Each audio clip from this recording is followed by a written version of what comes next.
So I've been using both the iPhone 17 Pro and the iPhone 17 Pro Max in Cosmic Orange for a while now, and I finally feel confident giving practical advice on which size to buy, as this is by far the most painful and difficult decision you have to make. I'm going to be investigating their similarities and differences in design and comfort, my in-depth day-to-day experience using them, battery life, and finally pricing and recommendations. By the end, you'll know which iPhone is right for you, and I'll also share which iPhone was right for me. Starting off with design and comfort, it feels like forever that we've been asking Apple for vibrant colors on their Pro phones, and we finally got one in this new polarizing cosmic orange finish. Some people are disgusted by the look of it, while others, like myself, love it for its boldness and risk-taking nature. The physical features of the phones have changed as well. They now have an all-aluminum unibody instead of titanium, a raised camera plateau housing the triple lens system, and a two-tone finish that adds subtle contrast to the overall look.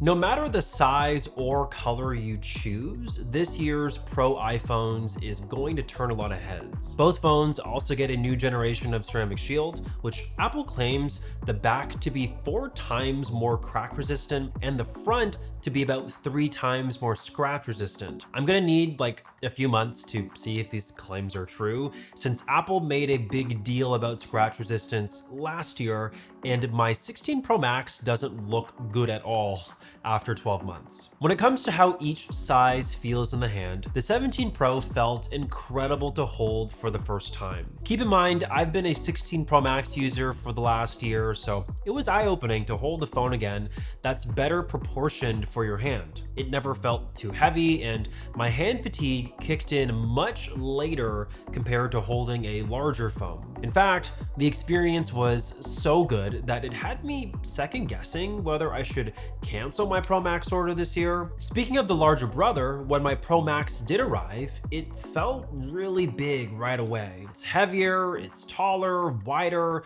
Don't get me wrong, like that all has its perks, which we'll get to, but this size does lean towards uncomfortable, I feel, for the average person. You need to do a lot of hand gymnastics to reach different buttons. Typing one-handed isn't very pleasant on the Pro Max. It's also not comfortable to use while lying down, as my hands would just get tired faster compared to holding the smaller Pro. As a quick aside, I've also been using the new iPhone Air, Apple's thinnest phone ever, and that makes the Pro Max feel even larger and heavier by comparison. The size of these phones also affect day-to-day portability. The 17 Pro slides into my pocket like a glove, whereas the Pro Max just feels like a giant brick. I find it funny actually, because anyone I know who uses a Pro Max always leaves it on a table instead of keeping it in their pocket because of how uncomfortable that experience is. Okay, I have to pause for a second because this might be the coolest accessory bundle I've ever gotten for an iPhone. It's called the Snap Studio from Moft, who are the official partner of today's video, and it really is the ultimate toolbox for your iPhone 17. Inside, you've got the Movas snap case. I've been using Moft cases for years, and this one just feels amazing in the hand. The Misty Cove color is clean, precision cut cutouts are spot on, it has tactile buttons, a microfiber lining to protect the phone's edges, and a raised camera ring for protection. Plus, it delivers about 3 feet of drop protection because, let's be real, I drop my phone more times than I care to count. You also get the Snap Invisible Tripod Wallet. It stores 2 cards, doubles as a tripod, and unfolds within seconds into both vertical and horizontal modes, making it great for content capture, video calls, or just casual browsing. There's also the Snap Duo watch bands, which give you 4 looks in one magnetic setup for your Apple Watch, and the Everywhere lanyard so your phone stays secure and always within reach. And last but definitely my personal favorite, the Snap Field Wallet. It's origami inspired, compact, and way more functional than a standard MagSafe wallet. It holds up to 8 cards with a drawer-style side pull tab that makes it easy to access, dedicated slots for a SIM card and SIM removal tool, room for coins, RFID blocking, and it even unfolds into a stand for hands-free use, so you're always ready to watch, chat, or create on the go.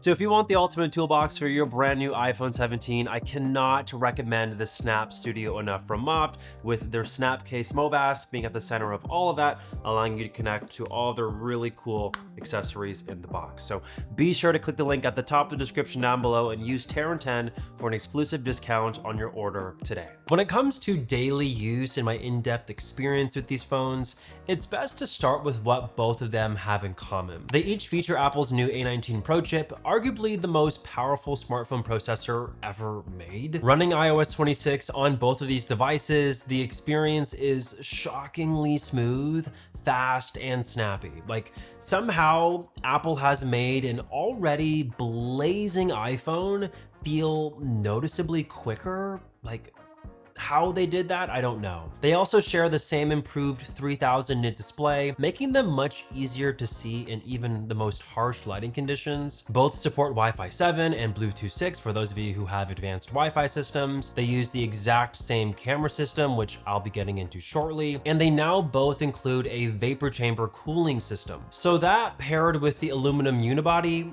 it does an excellent job dissipating heat, allowing for longer sustained performance. But where things start to favor the Pro Max is the actual iOS 26 experience. Yes, both phones get liquid glass, fancy lock screens, and things like fun iMessage backgrounds, but everything actually just feels more immersive on the larger display, in my opinion. For example, animations look even more incredible at a bigger scale, or the fact that my lock screen with the 3D depth effect of my wedding photo with my wife feels even more surreal on the Pro Max compared to the Pro.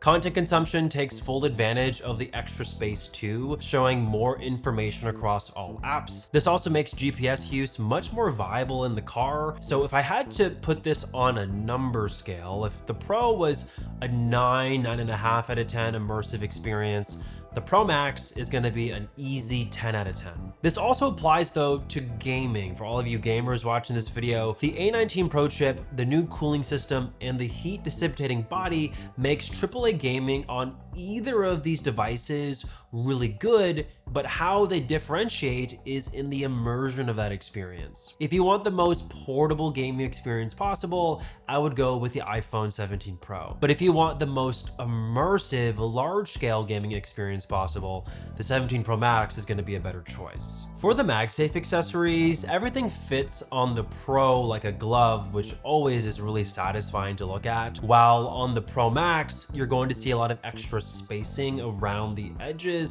because the phone is so much bigger. So neither way is better than the other. It's more of a personal aesthetic preference that I wanted to point out. As for the camera systems, I'm thrilled to report that they're identical across both models. Every lens can now shoot 48 megapixel photos.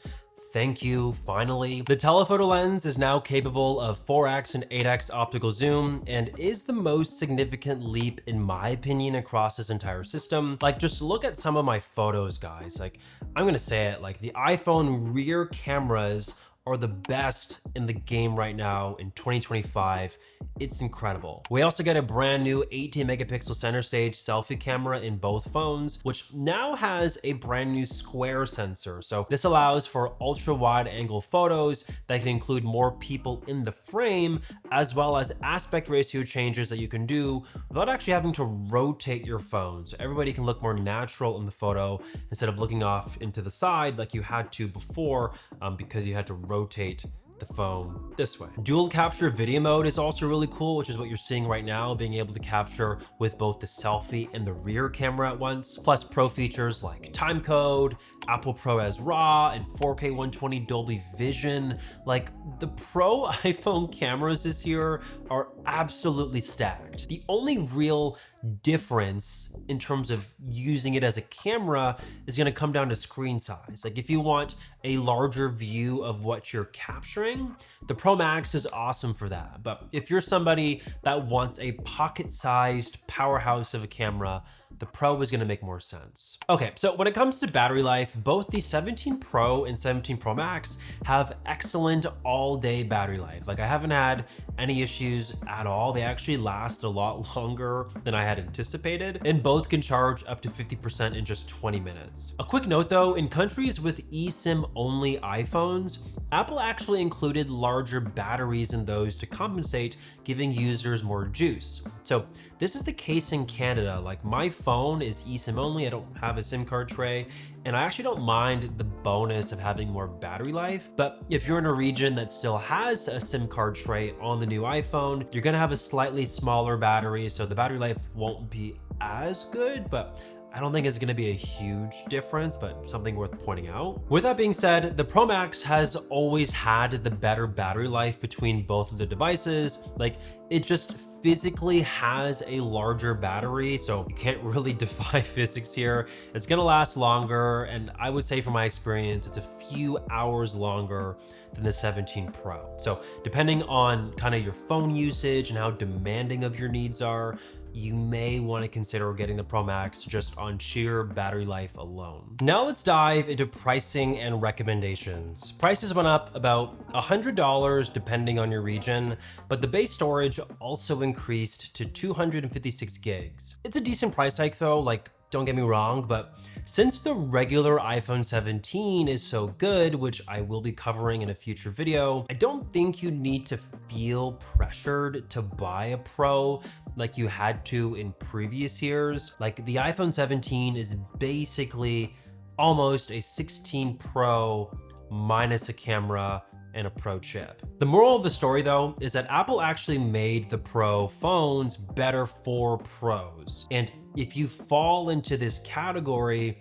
I don't know if an extra $100 when you do get more storage is gonna be the biggest deal breaker, just to point that out. But that being said, I think most people should buy the regular iPhone 17 Pro if you're dead set on getting a Pro iPhone. You get access to all of Apple's incredible features at a more affordable price while still getting pretty good battery life and the huge benefit of comfort and portability, which is something the Pro Max just doesn't really afford to you. Like, you pretty much trade those two amazing things away. The Pro Max is specifically for people, in my opinion, who absolutely need the most battery life. So that's typically going to be professionals or people who make money from their iPhone. Having your phone last you all day and then some so that you can do even more work off of it is invaluable. Like, having your phone down you midday or mid-client shoot or whatever you're doing, it's not ideal.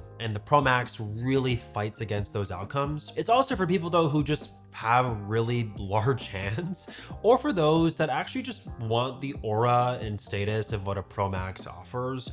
Like, this year's design is gonna turn a lot of heads, guys, especially if you get the Pro Max in cosmic orange. Like, a lot of people are gonna be asking you what's in your hand. For me personally, I'm gonna be sticking with the Pro Max this year as my main device, just like in the last generation. I make money from my phone, and battery life for me has always been a #1 priority. I cannot deal with my phone being dead. I also went with 1 terabyte of storage because I actually want to try to vlog more with my iPhone and kind of see how that can translate onto the channel. So I'm really excited to do more iPhone captured based content on here. And yeah, but anyways, thank you guys so much for watching. I hope you guys did enjoy this video. Comment hashtag I made it if you did make it to the very end. Drop a like, subscribe if you're brand new to my channel. We're on our way to 80,000 subscribers, and I'll catch all of you guys in the next one.